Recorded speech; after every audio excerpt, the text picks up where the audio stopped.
Well, here's the first job ran on the PrintNC.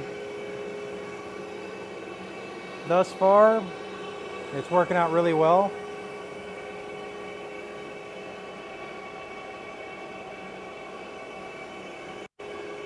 Show you a little bit about it.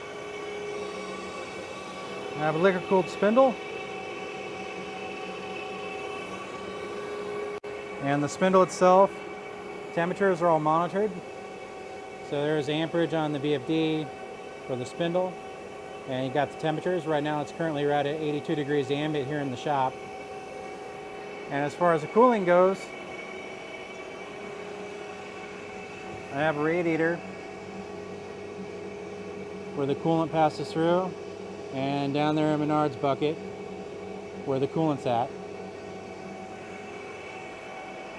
Thus far, working out really well.